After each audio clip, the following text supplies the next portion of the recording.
Halo teman-teman, pernah nggak sih Anda ngerasa udah rajin ibadah, udah sering zikir dan doa, tapi kok rasanya hidup di dunia nyata nggak nyambung?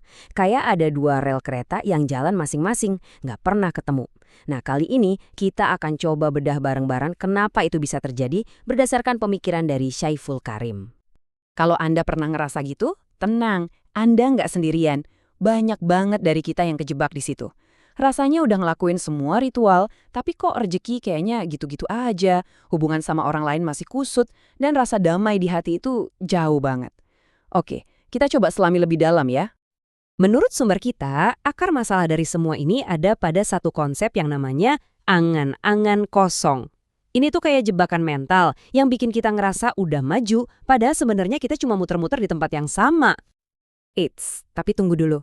Ini penting banget buat dibedain ya. Ini bukan soal imajinasi atau visualisasi yang sehat untuk ngejar mimpi. Bukan itu. Angan-angan kosong tuh sifatnya pasif.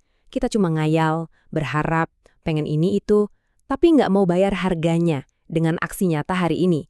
Dan inilah yang bikin kita stagnan. Oke, kita mulai bongkar satu persatu ya. Mitos pertama yang sering banget bikin kita kejebak, keyakinan kalau pertumbuhan, itu baik spiritual maupun materi, seharusnya gampang, nyaman, dan hasilnya kelihatan cepat. Padahal, kenyataannya justru kebalikannya.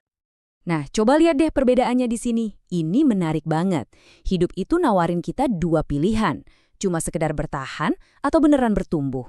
Kalau cuma bertahan, ya semua energi kita habis cuma biar nggak tenggelam. Tapi kalau mau bertumbuh, wah itu butuh keberanian buat menghadapi yang namanya nggak nyaman. Pertumbuhan sejati itu lahirnya dari kesulitan. Ada analogi yang keren banget dari Syaiful Karim tentang biji mangga. Gini.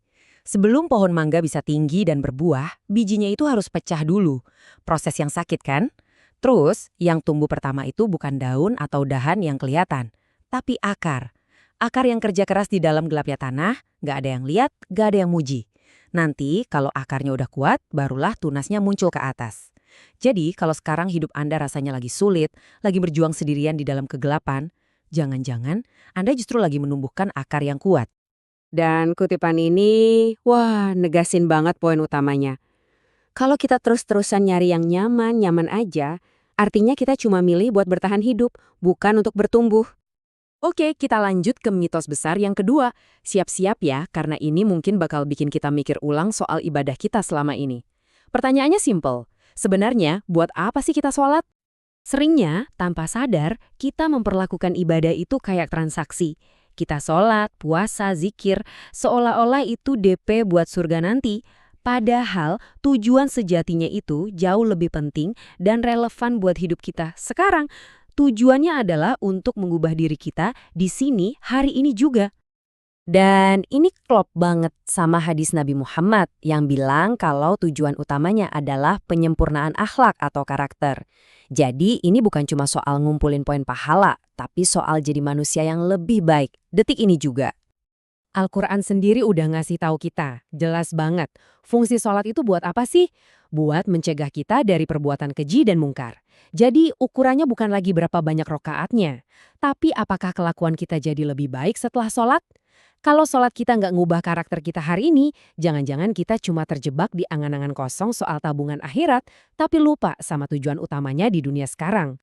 Nah, sekarang kita masuk ke bagian yang mungkin paling menantang dari pembahasan ini. Kita akan bahas soal siapa atau apa sih musuh spiritual terbesar kita? Siap? Ini dia idenya. Mungkin agak radikal ya. Gimana kalau setan yang selama ini kita anggap musuh dari luar, yang kita salah-salahin, sebetulnya adalah suara di dalam kepala kita sendiri. Ego kita, pikiran kita yang liar.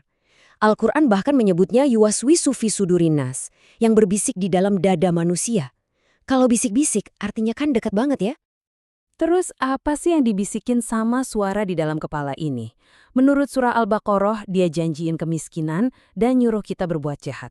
Suara ini nih yang bilang, aduh jangan nanti rugi pas kita mau mulai usaha. Suara yang bilang, entar aja deh pas kita mau berubah jadi lebih baik. Suara ini ngejebak kita dalam rasa takut, rasa kurang, dan rasa terbatas.